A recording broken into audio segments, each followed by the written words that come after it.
Bismillahirrahmanirrahim. Assalamualaikum warahmatullahi wabarakatuh. Waalaikumsalam warahmatullahi wabarakatuh. Yang saya hormati Bapak Kepala Sekolah SDN 1 Cipadigi, yang saya hormati Bapak Ibu Guru SDN 1 Cipadigi. Puji syukur marilah kita panjatkan kepada Allah Subhanahu wa taala, di mana atas rahmat dan karunia-Nya kita bisa berkumpul dalam acara optimalisasi pembelajaran melalui program sekolah berbasis data. Untuk kegiatan hari ini, adapun susunan kegiatannya, yang pertama yaitu pembukaan, yang kedua menyanyikan lagu kebangsaan Indonesia Raya, yang ketiga pemaparan optimalisasi pembelajaran melalui program sekolah berbasis data yang akan disampaikan oleh Bapak Kepala Sekolah SDN 1 Cipadigi. Kemudian diskusi dan tanya jawab, yang terakhir doa dan tutup.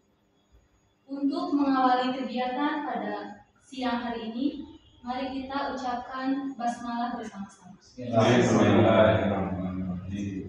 Acara selanjutnya yaitu menyanyikan lagu kebangsaan Indonesia Raya. Hadirin disilakan.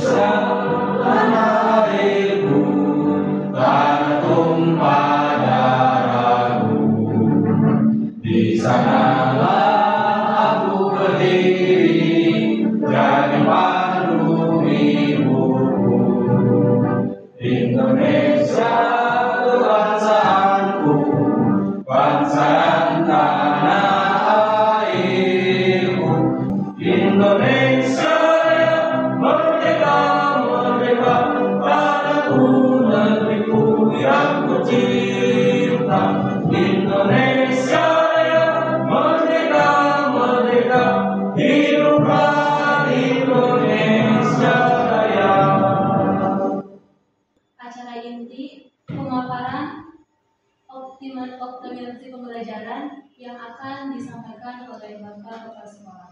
Waktu dan tempat saya persilakan. Bismillahirrahmanirrahim. Assalamualaikum warahmatullahi wabarakatuh. Waalaikumsalam warahmatullahi wabarakatuh. Marilah kita bersama-sama memanjatkan puji syukur kehadirat Allah Subhanahu wa taala bahwasanya pada hari ini kita bisa berkumpul bersama untuk mempelajari yaitu tentang bagaimana sih optimalisasi pembelajaran.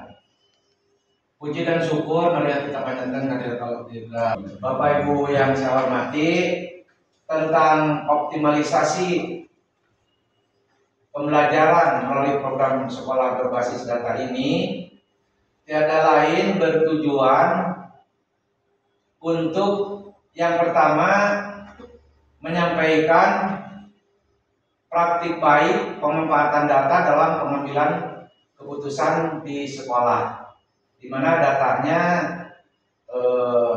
sudah ada nanti. Yang kedua, menunjukkan bagaimana program data akan berdampak pada kualitas pembelajaran.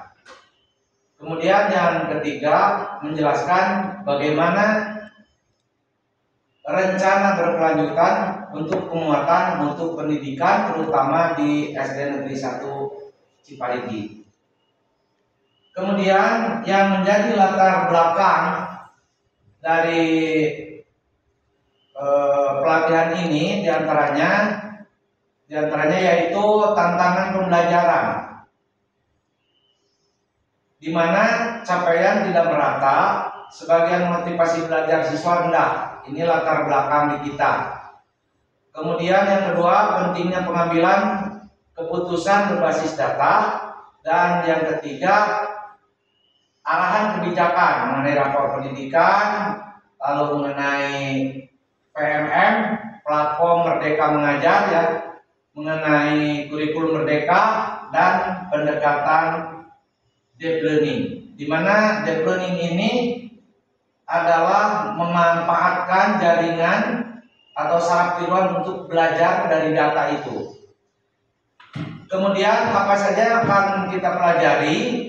Di antaranya di sini mengenai rapor pendidikan, di mana rapor pendidikan ini sudah ada, sudah tersedia.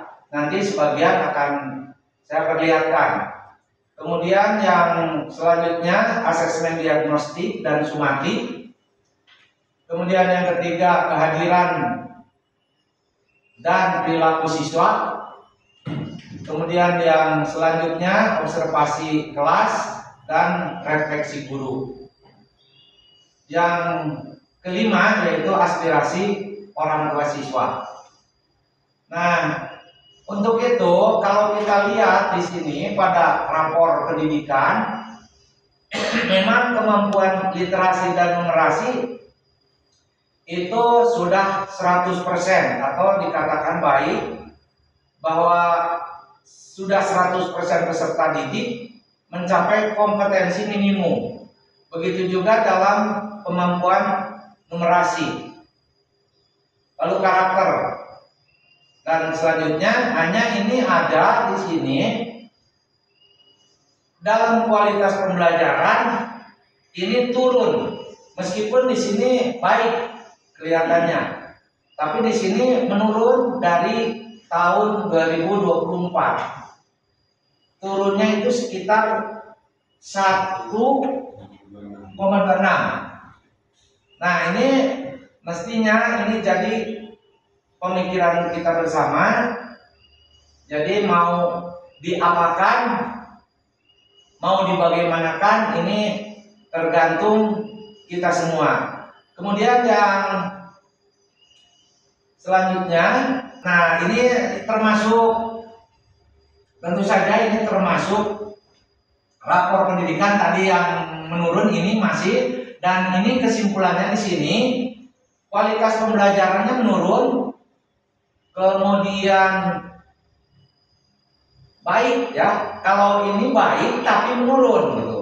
Kemudian kepemimpinan instruksional tentu saja saya sebagai pimpinan di sini baik tapi menurun juga. Dan yang selanjutnya refleksi dan perbaikan pembelajaran oleh guru juga baik tapi menurun. Nah, ini yang harus jadi pemikiran kita, jadi supaya nanti di tahun 2025 yang ini kualitas pembelajaran harus menjadi baik gitu. Kemudian untuk selanjutnya pada kualitas pembelajaran ini yang pertama, kepala satuan pendidikan memperbaiki kualitas pembelajaran melalui peningkatan kualitas. Nah, ini berarti masih saya sebagai pemimpin tentunya harus memperbaiki. Kemudian masih kepala satuan pendidikan itu yang di atas harus merancang dan mengimplementasi strategi peningkatan. Dan selanjutnya yang selanjutnya ini ada manajemen kelas. Nah, ini bagian Bapak Ibu sekalian tentunya ya. Ini pada manajemen kelas juga mohon saya sebagai kepala sekolah dibantu oleh Bapak Ibu guru. Kemudian untuk selanjutnya mari kita lihat di sini asesmen diagnostik guru dan siswa. Permasalahannya ini pada awal tahun ajaran hasil asesmen diagnostik untuk kelas 5. 45% siswa kelas 5 belum menguasai operasi pecahan dasar. Ini 45%, masih 45% lagi pecahan dasar mesti kurang ini. Kemudian guru cenderung menggunakan metode ceramah, tanya jawab, strategi visual atau manipulatif. Yang ketiga, waktu alokasi latihan terlalu singkat. Ini kendala-kendala ya, kendala-kendala yang memang berat bagi kita karena berhubungan dengan waktu tentunya. Meskipun bolehlah katakan anak-anak bisa atau kita sampai bisa, tapi kan cenderung lama waktunya. Sementara harus ganti lagi pelajaran. Nah, ini perlu kita pikirkan nanti. Kemudian yang kedua, ini di kelas 4. Di kelas 4, di antaranya 52% siswa kelas 4 belum mampu menyimpulkan informasi secara eksplisit dari bacaan. Jadi kalau dikatakan setelah membaca dia tidak mengerti apa yang dibacanya, itu saja. Kemudian yang kedua, banyak siswa yang membaca lancar tapi tidak memahami isi daripada bacaan tersebut. Nah, ini yang ketiga, guru belum rutin mengevaluasi keterampilan membaca pemahaman secara sistematis. Jadi biasanya guru itu kalau sudah kelas 4 atau kelas 5 ini membaca hampir kurang lah. Sudah jelas kurang membaca, hanya kepengetahuan saja. Jadi kita memfokuskan kepada siswa itu hanya pengetahuannya saja, padahal di sisi lain tentu ada siswa yang belum bisa membaca. Nah, ini nanti harap jadi perhatian. Ini masih untuk kelas 4 52% dan untuk kelas 5 45% yang tidak bisanya gitu. Jadi masih besar kelas 4, kelas 5 sudah mulai mendingan. Kemudian analisis kehadiran dan buku catatan guru. Di sini dari catatan guru menunjukkan bahwa 10% siswa memiliki tingkat kehadiran di bawah 85%. Jadi kalau zaman sekarang itu tidak lagi bagus kehadiran 75%. Jadi harus yang minimal 85. Kemudian keluhan guru tentang siswa tertentu yang sering terlambat. Ini masih ada ya. Tadi contoh pada hari Senin saja masih ada anak yang kesiangan. Nah, ini tentunya perlu dikonsultasikan juga dengan orang tuanya. Nah, pasif di kelas dan sering tidak mengumpulkan tugas. Jadi kelas itu mereka itu pasif. Ada itu di kelas 4 bahkan ada yang mereka itu diam saja, tapi katanya kalau di rumah itu biasa. Tapi kalau di kelas ini mereka jadi tidak ngomong gitu. Nah, ini yang sulit. Memang kita harus banyak belajar. Kemudian siswa dengan kehadiran rendah juga menunjukkan hasil belajar rendah dalam mata pelajaran inti. Mata pelajaran inti itu apa saja? Ini sebagai hasil saya melihat dari apa sih pelajaran inti itu, diantaranya bahasa Indonesia, matematika, dan IPA. Nah, ini jadi itu pelajaran yang paling inti yang memang harus anak-anak bisa belajar itu. Nah, di sini dalam pelajaran inti hasil belajarnya masih rendah ternyata. Nah, ini mohon nanti untuk tahun 25-26 mohon ditingkatkan lagi. Kemudian berdasarkan observasi yang saya lakukan, tentu saja yang kepala sekolah dilakukan, dan terkadang guru menggunakan metode ceramah satu arah, jadi tidak umpan balik dengan anak. Jadi metodenya itu metode ceramah, tapi searah, cuma dari guru ke anak terus ngeberewek gitu.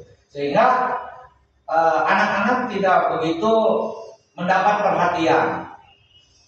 Kemudian interaksi siswa rendah, hanya 3-5 siswa aktif bertanya dan menjawab. Bahkan ini ada yang di kelas itu kurang dari 3 orang juga yang bertanya, itu mesti kurang ini masih. Ini kalau 3-5 orang itu termasuknya agak-agak aktif gitu. Tapi masih mending ini 3-5 orang anak yang bertanya itu ke guru misalnya, atau bertanya kepada temannya, boleh ya. Ini kita mencapai segini nih, 3-5 siswa yang aktif bertanya. Kemudian guru belum menerapkan strategi pembelajaran diferensiasi meskipun ada keragaman. Berdiferensiasi itu adalah berbeda. Jadi antara murid yang tadi suka tidak ngomong dengan yang murid suka ngomong, itu bagaimana cara penerapannya, cara supaya mereka itu ngomong. Itu sekarang anak itu sudah kelas 4. Kenapa ini tidak dibahas mengenai kelas 3? Karena kelas 3 itu merupakan dasar, kelas 2, kelas 1 merupakan dasar, di mana ini tentu harus ditempuh oleh seorang guru kelas 1 dan sampai guru kelas 3 agar mereka lancar membaca, lancar menulis, itu saja. Itu yang ditekankan pada anak kelas 1 sampai kelas 3. Jadi belajar lancar membaca, lancar menulis, lancar berhitung, itu saja. Belum mencapai misalnya kemampuan menghitungnya itu sampai menghitung yang semacam akar gitu kan, belum gitu. Baru menghitung tambah kurang kali bagi ge rada hese kene gitu. Di kelas 1 sampai 3 mah. Nah, ini saya harapkan karena ini diketahui oleh kita seperti ini, diharapkan untuk nanti perbaikan tahun 2024-2025. Kemudian, nah ini faktor orang tua dan siswa bagaimana? Nah ini orang tua ingin lebih sering mendapat informasi perkembangan belajar siswa. Jadi para orang tua itu bukan hanya pada samen, ya kan, ini tentu saja kita mempunyai grup WA, bahkan diwajibkan setiap guru kelas tentu memiliki grup WA orang tua. Karena untuk orang tua ini ingin mendapatkan perkembangan belajar anaknya seperti apa. Kemudian yang selanjutnya siswanya ingin mempunyai suasana kelas yang aktif, tidak hanya ceramah. Nah kalau kita lihat mengapa mereka atau anak-anak ketika kita ceramah, bahkan anak-anak itu malah berkelakuan yang menyimpang, kata kita itu sebenarnya menurut kita menyimpang, menurut dia inginnya tidak hanya ceramah. Nah ini, jadi minimal ceramahnya bervariasi dengan pertanyaan gitu. Kemudian keduanya meningkatkan penguatan karakter dan kegiatan ekstrakurikuler. Jadi ini adanya di penguatan karakter, tentu akan kita kembangkan. Nah kemudian ini langkah program berbasis data. Di antaranya langkah-langkah program yang merupakan program berbasis data itu diantaranya identifikasi masalah melalui data. Jadi tadi yang saya utarakan itu di atas itu sudah berbasis data sedikit ya. Jadi untuk lebih jelasnya Bapak Ibu bisa membaca Harusnya bagaimana anak itu mesti ada keterangan-keterangannya di sebelah pinggirnya. Kemudian analisis akar penyebab bersama guru. Akar penyebab. Kemudian yang ketiga, rencana tindak lanjut program peningkatan pembelajaran kumaha. Nah, ini. Kemudian yang keempat, implementasi, monitoring dan refleksi. Ya. Kemudian yang kelima, evaluasi dampak berdasarkan data terbaru. Kalau kita sudah melaksanakan program yang terbaru. Nah, ini program sekolah untuk meningkatkan kualitas pembelajaran. Program diagnostik dan remedial berbasis data. Tujuannya adalah untuk mengidentifikasi kesenjangan belajar, memberikan intervensi tepat. Kegiatannya diantaranya pelaksanaan asesmen diagnostik awal tahun. Ini awal tahun itu harus ada. Jadi ketika kita menerima murid baru dari kelas, itu harus ada tes diagnostik lah, asesmen diagnostik. Sampai di mana pengetahuan anak itu? Ya misalnya untuk kelas 1 juga tentu begitu. Kemudian hanya kalau untuk kelas 1 tentu saja tidak bisa dikembalikan lagi ke TK tentu saja. Tapi untuk kelas 2, kelas 3, kelas 4, kelas 5 ini bisa dikembalikan lagi atau bisa kita bertanya caranya anak ini belum bisa apa ya? Atau boleh kalau kelas rendah ke kelas atasnya titip pesan bahwa anak ini masih kurang di dalam ini, tolong. Nah itu. Jadi ini pelaksanaan asesmen diagnostik di awal tahun. Nah besok bulan Juli ini kita awal tahun. Ini mulai ini. Jadi diteliti dulu, gitu. Akan di sana ada masa-masa orientasi. Itu sebenarnya bukan hanya orientasi kelas 1, itu orientasi semua kelas sebenarnya.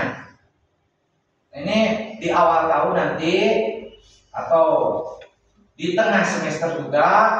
Ini yang paling penting di awal tahun ya. Di awal tahun coba kita diagnostik dulu. Kemudian yang kedua, pemetaan kemampuan siswa. Nah, sehingga setelah didiagnostik awal, nanti itu akan ketahuan mana siswa yang tinggi, mana siswa yang sedang, mana siswa yang rendah. Barangkali kalau yang tinggi bahkan bisa sama-sama kita ikut membantu yang rendah dan bahkan yang sedang. Jadi bisa diperbantukan dia. Kalau yang tinggi ini untuk pemetaan kemampuan siswa. Jadi kita dipetakan. Jadi kita harus sudah tahu di kelas itu ini murid yang tinggi, ini murid yang sedang, ini murid yang rendah. Kemudian yang selanjutnya pelaksanaan program remedial, penilaian berbasis hasil asesmen. Tentu saja kita kepada yang rendah tentu saja mengadakan remedial, adakan itu remedial, diusahakan untuk tahun nanti. Kemudian program penguatan kompetensi guru, meningkatkan kapasitas guru dan merancang melaksanakan pembelajaran aktif dan bermakna. Di sini kegiatannya diantaranya pelatihan dan praktik pembelajaran berdiferensi. Berdiferensi itu artinya berbeda ya. Kemudian pelatihan penggunaan data, baik itu rapor pendidikan, asesmen kelas atau hasil observasi. Kemudian coaching dan pendampingan individu oleh kepala sekolah dan guru model. Coaching itu proses pengembangan diri dan kolaborasi yang membantu seorang mencapai tujuan. Ya. Itu coaching, sekali lagi coaching itu adalah proses pengembangan diri, kolaborasi yang membantu seseorang untuk mencapai tujuan. Ini dan pendampingan oleh kepala sekolah dan guru. Lalu yang berikutnya program untuk peningkatan kualitas pembelajaran. Yang itu terutama program literasi, numerasi terintegrasi. Tujuannya yaitu meningkatkan keterampilan dasar membaca dan berhitung sebagai fondasi semua mata pelajaran. Membaca dan berhitung. Literasi pagi ini coba di pagi hari, kalau pojok baca sudah ada ya di tiap kelas itu ada pojok baca, entah buku bacaannya masih ada atau tidak di sana. Kemudian literasi pagi ini membaca pagi ya. Terus optimalisasi perpustakaan ini optimalkan lagi perpustakaan. Jadi nanti oleh petugas perpustakaan mohon ini dibagi-bagi, karena kalau anak yang semua dimasukkan ke perpustakaan tidak mungkin. Ini misalnya hari Senin misalnya untuk kelas 1, kelas 2, hari Selasa itu dia optimalisasi perpustakaan untuk peminjaman buku perpustakaan. Kemudian kolaborasi lintas mata pelajaran mengintegrasi literasi dan numerasi. Kemudian yang nomor 4, program observasi kelas dan refleksi guru. Tujuannya yaitu membangun budaya reflektif dan peningkatan berkelanjutan di kalangan para guru. Tentu saja ini suka diadakan observasi kelas. Tentu saja ya. Ini jadwalnya sudah ada, tenang pokoknya. Jadwal sudah ada, nanti tinggal guru itu mempersiapkan tanggal berapa saya bagian diobservasi. Kemudian rekaman video pembelajaran atau bahkan yang bisa video ini sudah ada di sini, misalnya Pak Lilin, Pak Denny, dia sudah bisa membuat video.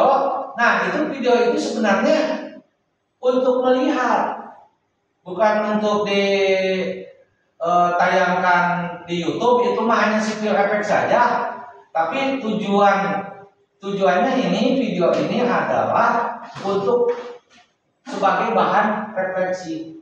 Kurang apa saya tadi mengajar ya? Itu kekurangan terutama di sini. Forum refleksi guru. Nah, ini ditentukan untuk forum refleksi guru, karena kalau mingguan itu tidak mungkin lah. Kalau bulanan saja forum refleksi guru. Jadi guru itu nanti saling bertanya, saling tukar pendapat itu mengenai masalah pembelajaran di kelas. Kemudian yang kelima, program keterlibatan orang tua. Nah, ini terus terang saja kita belum bisa semuanya. Ya, misalnya forum silaturahmi, dialog rutin ini tidaklah. Kelas inspirasi oleh wali murid dan alumni juga belum. Terus kegiatan orang tua mengajar memang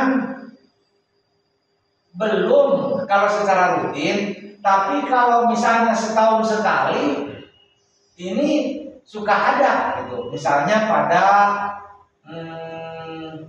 yang bulan puasa itu pesantren Ramadan ini diikut sertakan. Nah, itu seharusnya ini ketiga-tiganya ini dicoba, dan waktunya juga seharusnya tidak harus setahun sekali. Misalnya setahun 3 kali boleh lah itu misalnya, atau misalnya kalau yang sebulan sekali orang tua mengajar.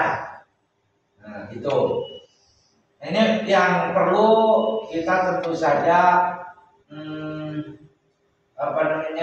pikiran, perlu pemikiran ya, mau bagaimana caranya ini yang keterlibatan orang tua dan komunitas ini belum sebenarnya, hampir belum. Yang sudah paling orang tua pada kegiatan Ramadan. Kemudian yang keenam, program karakter dan kesejahteraan siswa. Ini kegiatannya adalah kegiatan harian. Nah, ini yang sudah ini doa bersama, refleksi pagi, sholat duha, ini sudah kita laksanakan. Nah, ini yang belum dilaksanakannya, layanan bimbingan dan konseling proaktif. Ini belum. Sehingga kalau kita misalnya ada anak yang begini-begini, guyur-guyur, baru dirempuk oleh semua guru misalnya, karena takut misalnya guru itu nanti bagaimana siswanya. Nah, kalau ada berita baru. Nah, ini belum sebenarnya layanan bimbingan dan konseling proaktif. Kemudian program teman sebaya. Nah, ini pasti sudah kita laksanakan. Nah, itu untuk berdoa sudah. Kemudian program teman sebaya atau dalam kelompok diskusi di kelas saya yakin sudah. Kemudian yang ketujuh, pemanfaatan teknologi pembelajaran, terutama ini untuk meningkatkan efektivitas dan efisiensi pembelajaran serta pengelolaan kelas. Manfaat platform digital ini baru, ruang guru juga baru. Apakah anak-anak suka melihat? Lalu Canva juga ini sudah kita lakukan, hanya tidak di mata pelajaran keseluruhan gitu. Hanya guru-guru tentu saja yang sudah mengetahui mengenai teknologi ini, misalnya bolehlah Pak Lilin, Pak Denny ini suka. Nah, ini assembler edu, lalu coding ini. Ya, ini kita sebagai guru tentu perlu memahami ini, dan ada yang sudah bisa di sini. Dan kalau kita masih tidak bisa, kita bisa bertanya kenapa tidak gitu. Lalu pelatihan guru dalam teknologi pembelajaran ini juga lama waktunya, tidak rutin. Misalnya rutin itu sebulan sekali kita mau ngariung, lalu mau pelatihan mengenai teknologi pembelajaran. Teknologi pembelajaran ini banyak sekali. Lalu dashboard data siswa untuk monitoring dan evaluasi, ini juga belum ada. Terus terang ini belum ada gitu. Nah, jadi karena itu yang sudah ada sudah bagus, mari kita tingkatkan. Yang belum ada kita adakan untuk agar di tahun 2005-2026 pelajar kita makin hebat lagi. Nah, sehingga kalau kita tadi yang 7 itu kita laksanakan, tentu saja kan kita ingin kesini nih, ingin peningkatan mutu numerasi literasi yang meningkat. Terutama kalau ingin meningkat, meskipun kelas 1, 2, 3 tidak disebut-sebut, apa yang menjadi dasar kelas 1, kelas 2, kelas 3 tadi, yaitu sudah berjalan seharusnya gitu. Tinggal di kelas 4 dan kelas 5 ya kita numerasi dan literasinya di kelas itu. Kemudian guru lebih reflektif dan berdaya. Kemudian suasana belajar menjadi kondusif. Kemudian keterlibatan orang tua tentu akan meningkat. Hanya ini untuk mengaktifkan orang tua, mari kita nanti pikirkan ini bagaimana caranya untuk mengaktifkan orang tua agar mereka bisa secara rutin mengajar.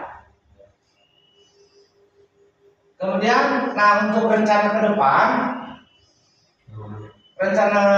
ke depan ini optimalisasi monitoring dan evaluasi digital. Ini harus lebih ditingkatkan. Artinya yang masih belum matang ke masalah digital atau IT, silakan belajarlah, pasti bisa.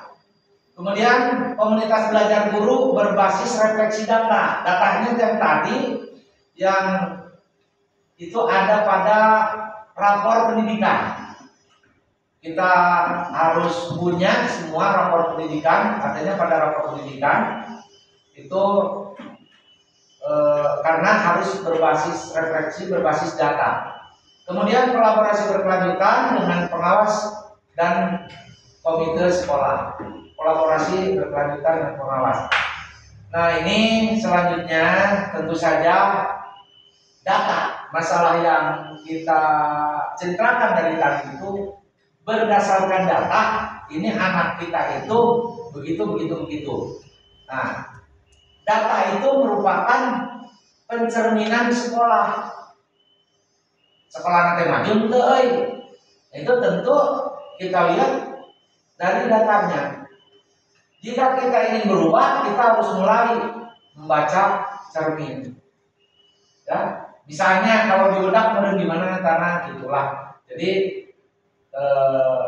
ibaratnya kita itu harus bisa membaca cermin dan data merupakan cermin sekolah. Jadi data yang saya sebutkan tadi itu merupakan cerminan sekolah kita. Dan alhamdulillah pada tahun ini sekolah kita itulah naik sedikitlah paparan dari saya, dan saya mengajak kepada semuanya, mari kita bersama-sama bergandengan tangan. Kalau yang tidak bisa agar bisa menjadi bisa, yang sudah bisa agar mampu menularkan kepada orang lain yang belum bisa, itu intinya. Jadi sehingga semuanya nanti akan bisa mengejar ini.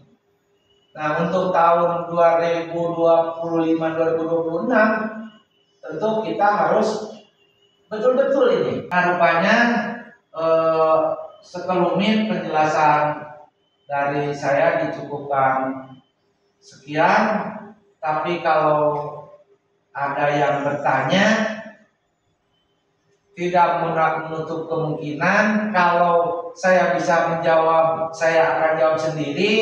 Kalau tidak bisa menjawab, saya akan silakan ke bapak-bapak, ibu-ibu. Dan kalau bapak ibu tidak bisa menjawab, akan saya sampaikan, akan saya tanyakan kepada pengawas saya, pengawas kami, yaitu Bu Erti, ya. Ya, silakan sebelum ditutup. Baik, terima kasih Bapak atas penyampaian materi hari ini. Mudah-mudahan ada manfaatnya untuk kita semua. Untuk selanjutnya mungkin kita buka sesi tanya jawab. Silakan untuk penanya yang pertama. Assalamualaikum warahmatullahi wabarakatuh. Waalaikumsalam warahmatullahi wabarakatuh. Tadi di pembahasan disinggung mengenai pojok baca dan perpustakaan. Sebetulnya untuk perpustakaan sudah mulai berjalan, cuman yang terkenal itu mengenai laporan atau merubah kebiasaan, sehingga kita tahu satu data ya tadi. Nah, satu data itu jadi tahu orang siapa saja yang sudah masuk, siapa saja yang sudah belum. Mungkin untuk tahun depan untuk program perpustakaan itu akan jadi budaknya, kalau ke perpustakaan itu berarti harus ngisi data kunjungan, supaya kita tahu bahwa kita punya data bahwa anak tersebut berkunjung ke perpustakaan. Dan sekilas mengenai ada yang ini kita lihat data perpustakaan kita kunjungannya.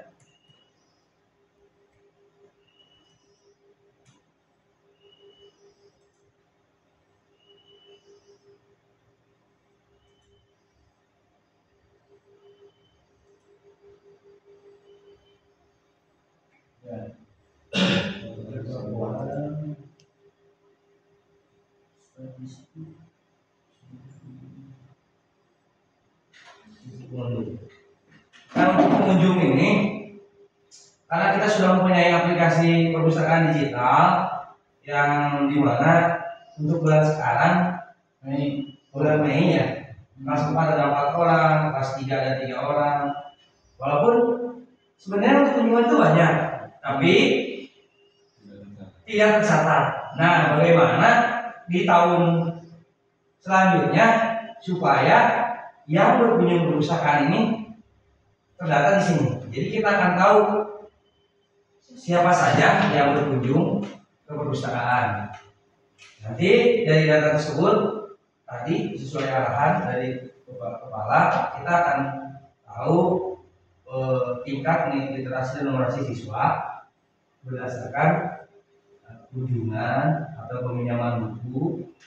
Kita memanfaatkan perpustakaan digital ini untuk mengetahui satu data di program literasi dan numerasi. Mungkin itu dari saya, mohon penyampaiannya dari guru kelas kepada peserta didik. Kalau berkunjung, usahakan mengisi adalah buku tamu ya, atau membawa kartu anggota perpustakaan. Kebetulan sekolah kita satu kartu berfungsi beberapa macam, termasuk perpustakaan digital dari pribadi. Dan untuk peminjaman buku,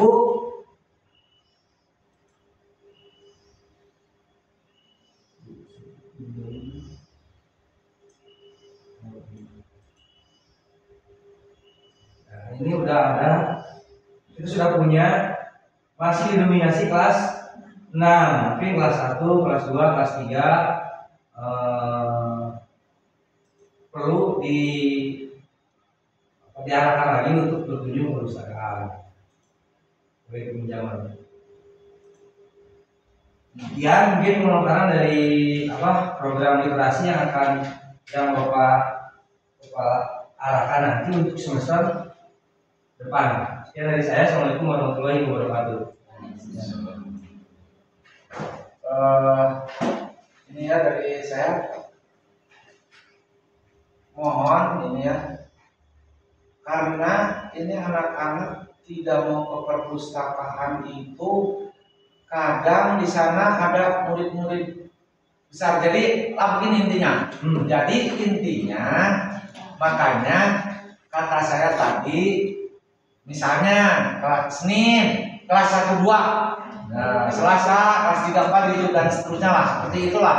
Pokoknya diatur nanti supaya semuanya bisa meminjam buku.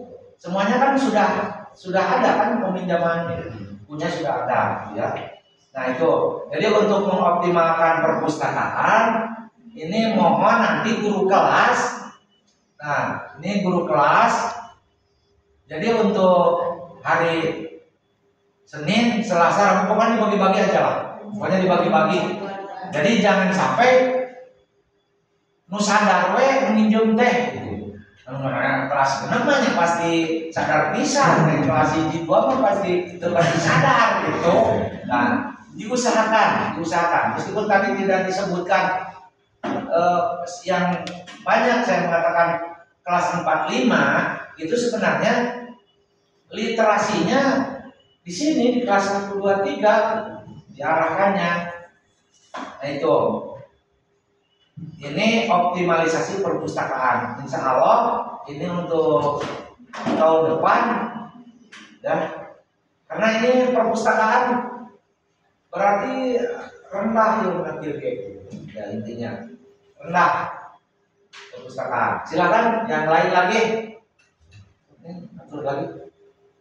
Untuk penanya selanjutnya. Ya, apa? Ya,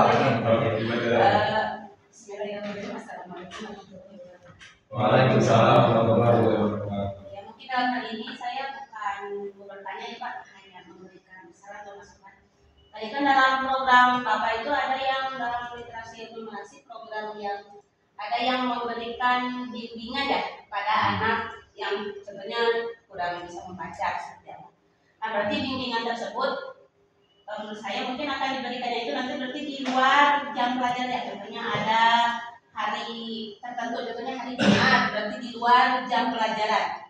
Jadi nanti mungkin dari kelas 1, 2, 3 kita mendata dulu yang kelas siapa saja yang kurang dalam membaca, tentunya nanti kalau sudah seperti itu mungkin nanti akan diberikan jadwal, tentunya berapa orang dipegang oleh, berarti kan gurunya juga harus ditentukan siapa yang akan melakukan bimbingan tersebut. Jadi supaya kita itu bisa tahu dan ada hasilnya nanti untuk kelanjutannya di kelas 4 dan 5. Jadi kelas 1, 2, 3 dibimbing dulu anak yang memang kurang dalam hal membaca atau berhitung. Mungkin seperti itu saja dari saya. Wassalamualaikum warahmatullahi wabarakatuh. Selanjutnya. Terima kasih. Bismillahirrahmanirrahim. Assalamualaikum warahmatullahi wabarakatuh. Saya sangat mengapresiasi apa yang disampaikan oleh Bapak Kepala Sekolah tentang perkembangan sekolah kita dilihat dari data-data, baik itu data yang bersumber dari pusat ya, dari rapor sekolah maupun data-data yang ada di sekolah kita, mulai dari kegiatan asesmen, kemudian juga kegiatan diskusi dengan orang tua dan lain-lain. Kemudian juga kegiatan ini juga sangat berarti bagi kita, bagi Bapak Ibu guru, karena sebetulnya masalah-masalah yang tadi Bapak Kepala Sekolah sampaikan itu cenderung sebetulnya kita sudah melaksanakan upaya perbaikan, ya Bapak Ibu betul. Ya misalkan tentang siswa yang terlambat, kemudian juga siswa yang tidak aktif, ya Bapak Ibu guru pun sudah mencoba, kemudian juga baik itu mengikuti pelatihan, kemudian kalau ada hal-hal baru dicoba diterapkan ya. Tetapi sampai saat ini mungkin ada beberapa hal yang hal tersebut belum terselesaikan. Nah di kesempatan yang berbahagia ini mungkin dari Bapak Kepala Sekolah atau dari Bapak Ibu guru yang lain ada sedikit cara gitu mungkin ya, cara gitu supaya memang contohnya tadi dalam hal siswa aktif ya. Kalau di luar itu mereka sangat aktif luar biasa ya. Tapi kalau di dalam kelas misalkan ada yang mau bertanya, misalkan guru sudah memberikan berbagai macam teknik ataupun media yang lain, terkadang belum terselesaikan. Jadi mungkin dari Bapak Ibu guru yang lain atau Bapak Kepala Sekolah ada yang ingin memberikan sedikit solusi ya ataupun praktek baik tentang kondisi sekolah kita dalam hal yang harus diperbaiki. Terima kasih. Dari yang lain, coba belum tentu ya jawaban saya sesuai. Tapi menurut pendapat saya, bagaimana siswa itu bisa aktif dalam posisi belajar. Saya coba terapkan di kegiatan upacara. Pada waktu upacara, beberapa orang peserta didik itu mengalami ketakutan sebagai pemimpin upacara, karena tidak ada jaminan. Nah, jaminan kumaha? Ketika dia berdiri di depan sebagai pemimpin upacara, teman-temannya itu selalu menertawakan. Ketika saya coba ada jaminan bagi peserta didik yang berani tampil di depan, mereka mulai berani untuk menjadi pemimpin upacara. Gak apa-apa jaminan mau mungkin menyingsirikan dipanggil ke bapak. Cuma seperti itu. Akhirnya ketika teman-temannya di belakang, temannya di depan terdapat kesalahan, nggak ada yang berani menertawakan di belakang. Karena teman yang di depan itu sedang belajar, mereka terpenuhi kalindungan gitu. Jadi salah benar itu mungkin dari saya, Pak Lilim. Jadi intinya beri kesempatan anak, lindungi anak. Ketika anak tersebut kalau mau belajar, kalau dicontohkan dalam pembelajaran mah sok keberanian, motivasi keberanian untuk tampil dulu. Setelah anak-anak sudah terbiasa tampil di kegiatan-kegiatan yang sifatnya positif, belajar, baru kita tinggal mengarahkan. Itu saja dari saya. Mungkin ada tambahan dari teman-teman yang lain. Jawab.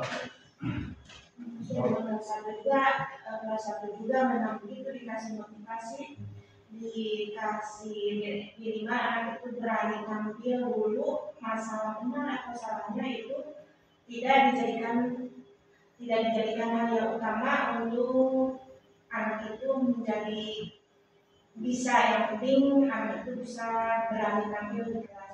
Di kelas satu juga memang sudah dilaksanakan seperti itu, tapi kembali lagi ke sifat dan watak siswa mungkin, terutama di kelas satu itu berani bertanya, tapi untuk lepas dari orang tua itu belum bisa, dan untuk bertindak lebih dari itu terkadang orang tua dulu.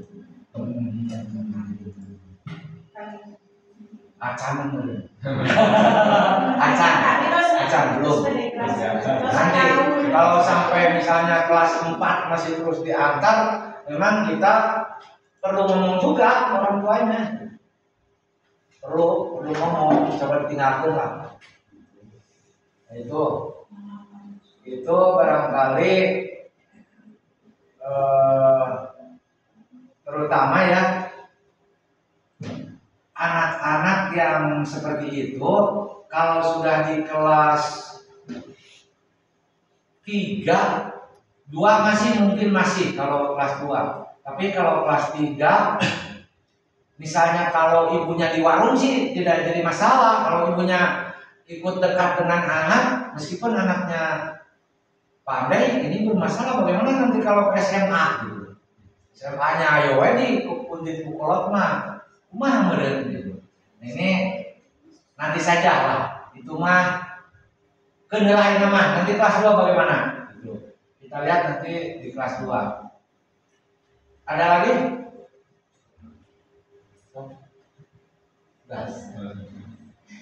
Ya, kalau sudah ya, terima kasih kepada semuanya saya ucapkan, dan dari saya dicukupkan sekian.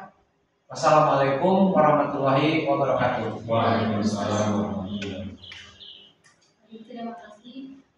Alhamdulillah amin, pada kesempatan kali ini kita sudah melaksanakan acara atau pemaparan materi yang sudah disampaikan oleh Bapak Kepala Sekolah mengenai optimalisasi pembelajaran melalui program sekolah berbasis data.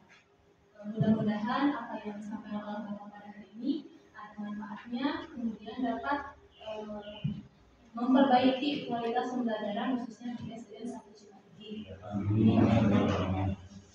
Untuk acara selanjutnya yaitu kita tutup acara ini dengan ucapan hamdalah bersama-sama. Terima kasih atas perhatiannya. Wassalamualaikum warahmatullahi wabarakatuh. Waalaikumsalam.